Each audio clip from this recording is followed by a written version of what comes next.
Journey to the West is one of the most revered titles within a wealth of Chinese history and literature.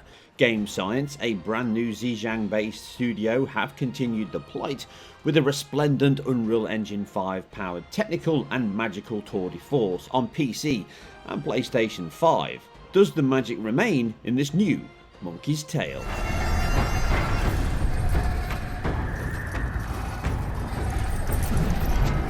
Visually speaking, having a studio's debut game land with such artistic, cinematic and impressive graphical fidelity is not common. The mastery of the engine, FX, particles, arts, lighting and characters is unreal. From the main menu seamlessly taking you into the game, God of War style, you are treated to hulking gods, volumetric cloud smoke, hundreds of NPCs, fast travel on a cloud through dense scenery, the full monkey magic experience. The rich splendour continues with crisp textures, micro polygon detail on armour, rocks, statues and even the fur on a peach. The original Land of Lumen UE5 demo has been surpassed here within a few minutes of the game starting and sets up a spectacular visual tour de force. This visual splendour is one driven by art, history and technology. Game Science moved to Unreal Engine 5 early in development and partnered with Nvidia to ensure they could leverage all the potential power of the RTX GPU's offer. Full path trace lighting is the single biggest benefit it offers, being the default setting when ray tracing is turned on at the low setting, along with ray trace shadows. Now this impacts indoor sections most and adds more accurate interior shadow occlusion and up to 2 bounces of light using a path trace global illumination pass. It also adds extra occlusion and shade on trees, shrubs, characters and other outdoor areas.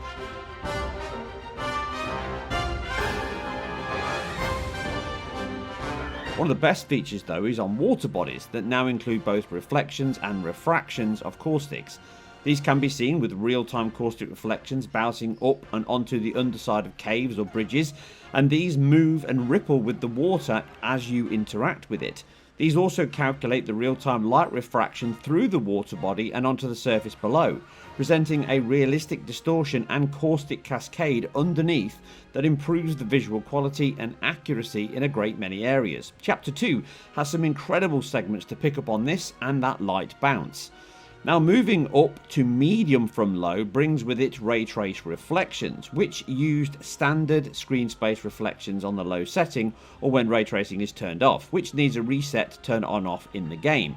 Now these are very low resolution at medium and currently can look worse than SSR at times. As such, I recommend that you use low or very high, with very high offering sharp real-time reflections that offer pristine quality without the disocclusion and other artifacts that can impact SSR.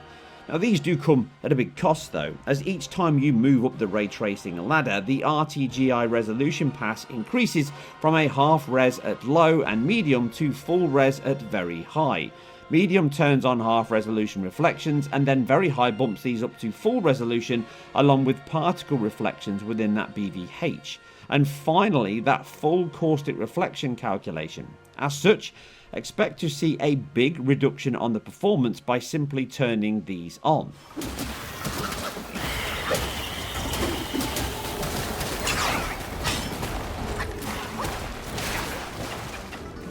Now beyond the ray tracing functions, we have a great deal of Unreal Engine 5 technology to shine. Nanite is used across the vast amount of objects, scenery, buildings, bridges and clutter you can run over or smash through. The density of the opaque objects is very impressive, with no signs of LOD swaps or popping due to the nanite micro polygon scaling within, keeping just enough detail to convince at all times.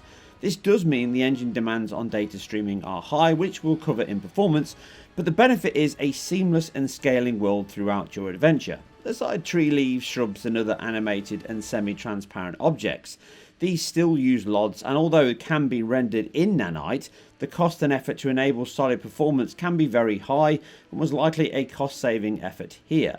As was the use of shadow maps or ray trace shadows only. UE5's virtual shadow maps appear to be absent here. As such, we do also see shadow cascades fade in on PC when ray tracing shadows are off, and this is also true on PlayStation 5. The minor impact this has on the level of detail along with the foliage is not a major problem, but it does stand out next to the seamless geometry draw.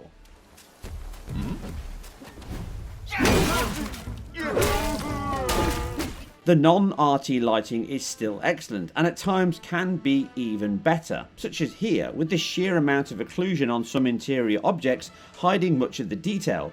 The software Lumen GI still delivers excellent results and provides a convincing illumination level with light bounce, occlusion, and mixed with screen space, shadows and ambient occlusion looks excellent in play, so long as around or above medium settings. Now that said, in side-by-sides the lack of a better AO solution can stand out, and some issues on my AMD machine with shadow maps and faces and other aspects which appear to be built with ray tracing shadows as a focus. I hope more patches drop soon to improve these areas, which did impact image quality on my RX 6800 in some sections, and particularly in character models in these cutscenes. And even with these issues though, the approximate 44% cost that ray tracing has when turned on from those cinematic settings, which is basically maximum, only suited for 4070 and upwards cards, and that also means using frame generation to achieve a 60 FPS or higher target. Then the temple was rebuilt. What good is it to rebuild a temple if the goodwill of men has been burnt to ashes? Animation and characters are excellent, by and large. The detailed design, movement and voice acting are brilliant, both in English and Chinese language. Their volumetric and magical entrances filled with a plume of volume smoke particles would make David Copperfield green with envy. Monkey has a sense of style and charisma that is oh so Bruce Lee, with a very stoic and focused approach to everyone and everything. Other characters, be they friend or foe, are of equal quality and detail, with the hair, skin, clothes and design of each being the most flamboyant. Although they look best in the cinematics, mostly due to the camera position, it is during the game's superb combat where they stand out best. From fluid and weighted strikes, flips, sways and lunges, you can get physical telegraphs on many attacks as you get to know the pattern, style and flow of your combat. From weapons, armour, trinkets and more, everything feels lived in, purposeful and authentic.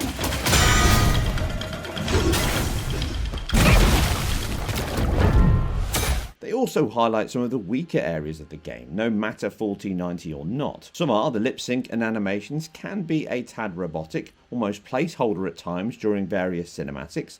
Another is the game's heavy use of subpixel elements, light, shadow, GI, hair and particles, and fast motion. The game requires a high base resolution. Hair and grass show up temporal ghosting, flicker, popping and noise often, even with the best in the business DLSS. Mixed with those sumptuous volumetric effects, cloud, particles and fast motion, this can break up elements of such a stunning presentation. Motion blur is also, oddly, of a very low sample rate, and this can also cause some aspects of the image noise you will see during play. Sharpening is set too high within all temporal solutions offered, be that XESS, DLSS, FSR or Unreal Engine's own TSR. I hope the team add a slider option post-launch to allow us to tweak this, as it would help the image issues greatly, causing less haloing and over-sharpened edges to most objects in the world, instead reducing and softening these elements slightly to be less intrusive. Makes waste. I'll lend you a hand.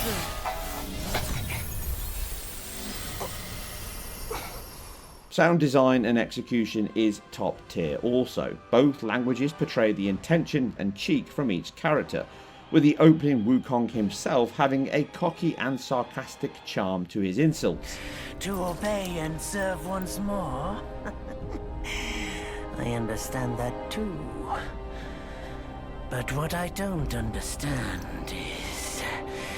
you bastards killing my kind!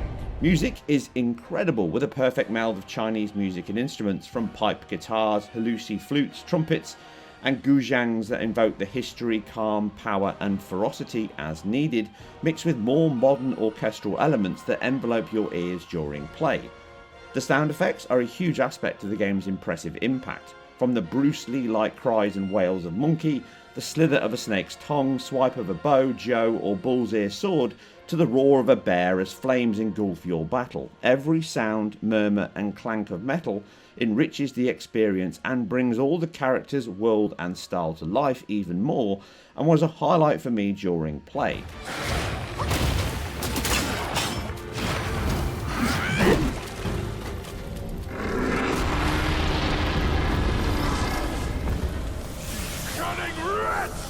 We'll spare your sorry life for today!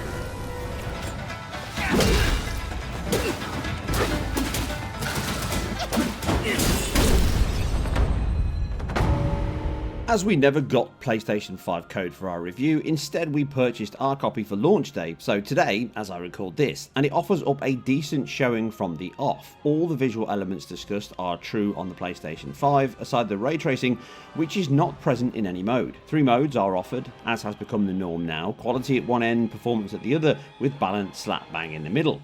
Quality targets 30 FPS, sort of, and aims for a 4K output using what appears to be FSR2, reconstructed up to 4K from a fixed 2560 by 1440p base resolution. Caveated with DRS is possible, as is TSR, but FSR2 looks closest. Performance and balance mode target 60 FPS but drop resolution to a fixed 1920 by 1080p, again with FSR, none appear dynamic, and this aligns with a PC version, again likely a development schedule choice, which is evident on all formats. Balanced and performance mode are almost identical, aside balanced has much lower texture quality due to lower sampling and filtering, along with reduced sharpening and no frame generation enabled, highlighting what the base frame times are for that performance mode. Performance mode ramps up the post-sharpening pass, causing ringing on textures and edges, bringing me back to the need for a sharpening slider on PC and PS5 to balance this better. All modes essentially run an unlocked frame rate, which means that, shockingly, performance mode with frame generation feels the best. Visually, it is pretty good, specifically on modern OLED and LEDs due to the motion persistence improvements it offers, and you can see more ghosting and artifacts in the image due to the dithering and interpolated frames not created by the game's render in fast action or camera cuts, along with an approximately 16% increase to input latency over that balance mode, showing that frame generation can be a benefit even when under a native 16 millisecond render rate, something I have mentioned would be possible in previous videos. Quality mode does look significantly sharper due to the big hike in pixels and its 4K target. It gains better textures, slightly further LOD and geometry and foliage, but these are minor and it may be related to the resolution increase. 老天一再给你机会，你这算不是来者，损害从未。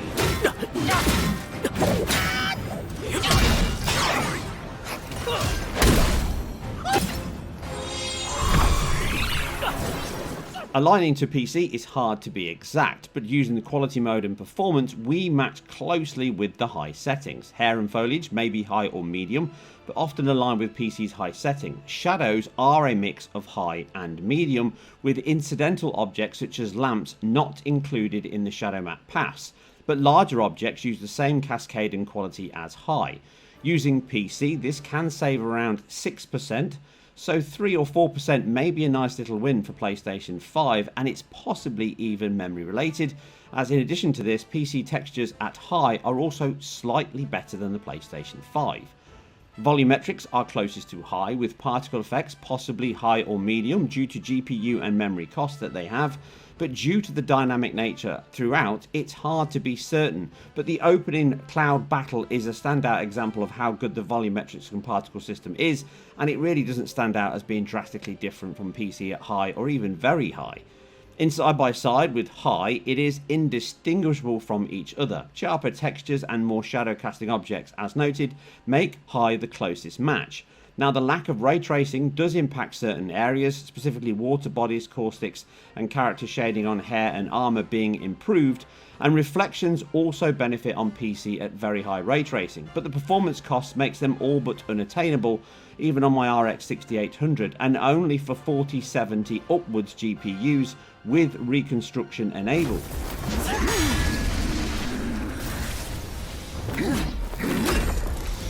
The victorious fighting Buddha. Now the cost of these incredible visuals, ray tracing, lumen and nanite is frame times. Even with my high-end RX 6800, trying to max this game out is tough. At 1440p TSR at 55%, which is approximately 720p base, we are just above and below 30 FPS using a mix of high and medium settings with ray tracing enabled, meaning that frame generation is vital to get close to a 60 FPS rate at these levels. All solutions offer frame generation, aside XeSS sadly enabled. We can now hit 60 FPS, but not often. The reasons are due to a myriad of things, development timescales being the biggest. Beyond that though, ray tracing is very demanding, even more so on non-Nvidia hardware being a big aspect here. Memory buffers, allocation and destruction is another. Streaming data constantly, ray tracing BVH traversal can impact bandwidth and CPU times, which can be cause of some dips. Noted with GPU utilization often bouncing up and down when on the move. CPU workloads can become bound by one or two main worker threads on occasion, or at least on my 5600X at 4.6 GHz, and then the general GPU workload from the gorgeous visuals is the final piece.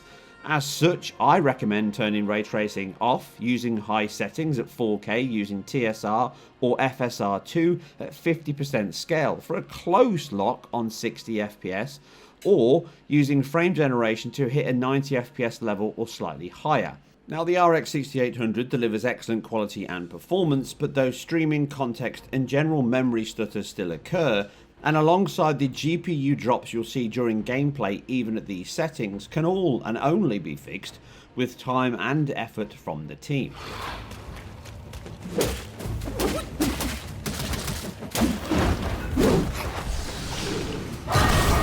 Moving to the top tier RTX 4090, it can maintain a closer lock on 60 FPS using 4K DLSS performance, so 1080p base, at max settings, which is far higher than PS5 and RX 6800 remember. But even the god of GPUs cannot overcome this monkey king, with dips into the 50s and even 40s at points.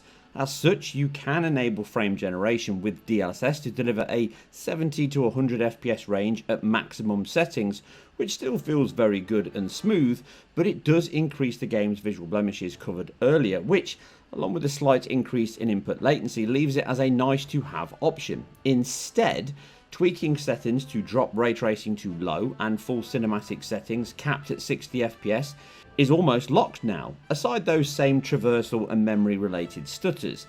Or you can bump ray tracing up to very high and lower game settings too high, which can net you enough to hover into the 60s and 70s without the need for any frame interpolation monkey business. Sadly though, the game suffers with some severe performance issues that even plague the RTX 4090.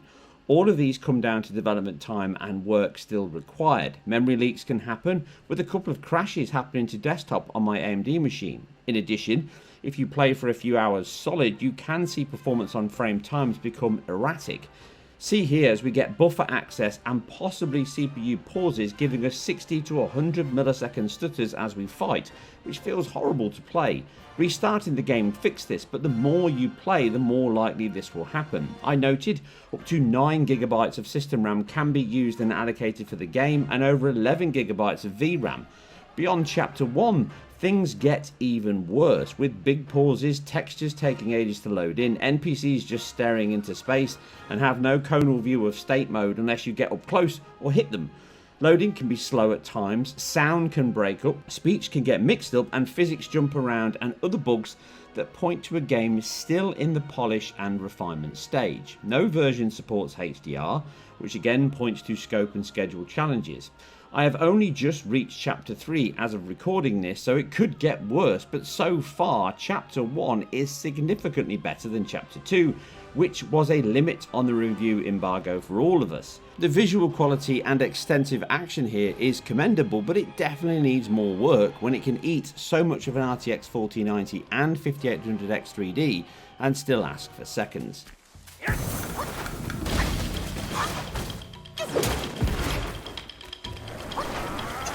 Finally, the PlayStation 5 in its performance mode is, at least during gameplay, pretty much a locked 60 FPS, as the game without frame gen can often be around the low 40s, it has sufficient levels to hit that 16 millisecond time needed. That said, the game does turn off frame interpolation during cutscenes, the opening cinematic is off all the way through, including the fight itself, but also many sections such as the werewolf also drop back to balance mode effectively, and then re-engage it once you start playing. As such, with the sharper image, albeit too sharp, this is the choice for those that want to have the smoothest presentation.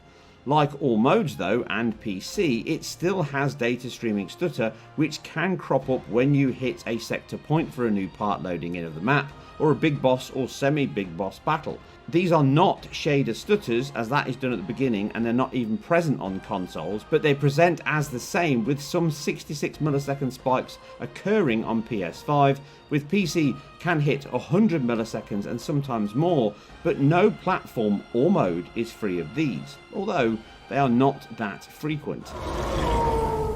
Next is balance, which is again unlocked to 60 FPS, but is often in the middle ground. It does feel smoother than quality mode, but due to the 47 FPS high, it can swing more wildly between the levels and can even dip under 30 in the same places as we see on PC. As such, this feels like a warm-up to a potential patched update that improves GPU memory and CPU utilization to achieve a solid 40 FPS target on a 120 FPS screen.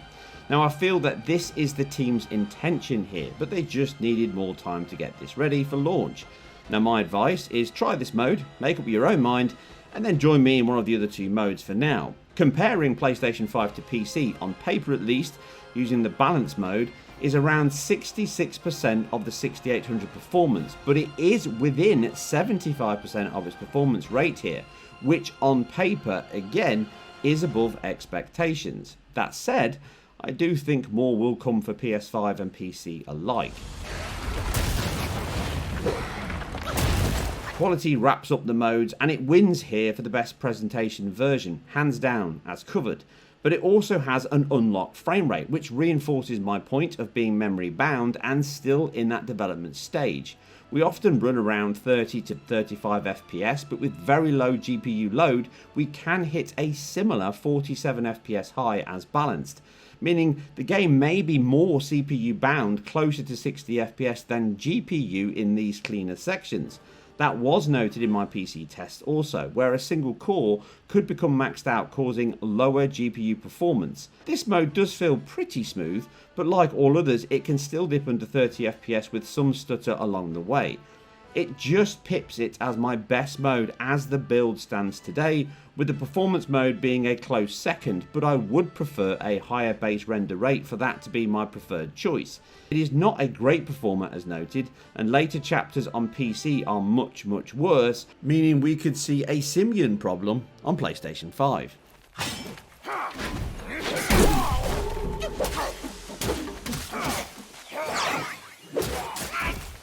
Black Myth Wukong is a phenomenal debut from a brand new studio, devouring UE5, RTX ray tracing and PS5 power in a single bite. However, they may have bitten off slightly more than they could chew, impressive as it is, and this is Sony first party good from a visual spectacle perspective. The choice of 3 modes on consoles, vast scalability on PC is commendable. Even Steam Deck can play, with caveats.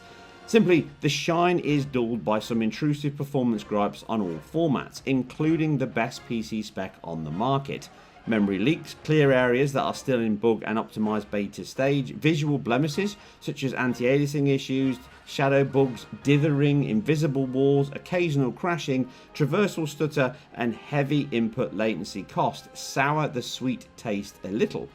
I feel in 3 months' time or so, many of these issues will be removed or significantly reduced, PC and console performance improved, and possibly that fabled Xbox Series X version will align with much of this. My only concern is for the little monkey S in this gaming jungle. It may be a branch too far. As it stands today though, Black Myth has made a mixed but technically magnificent debut as a poster child on Unreal Engine 5. And I'll be a monkey's uncle if they have not beaten everyone else to that punch. And that's it from the deep dive into game technology, console, PC and everything performance related. Remember, if you enjoy what we do here on IGN, then keep it IGN, and I'll catch you on the next one. after some more monkey magic. Immortality? For that word, all realms and beings have ruined themselves.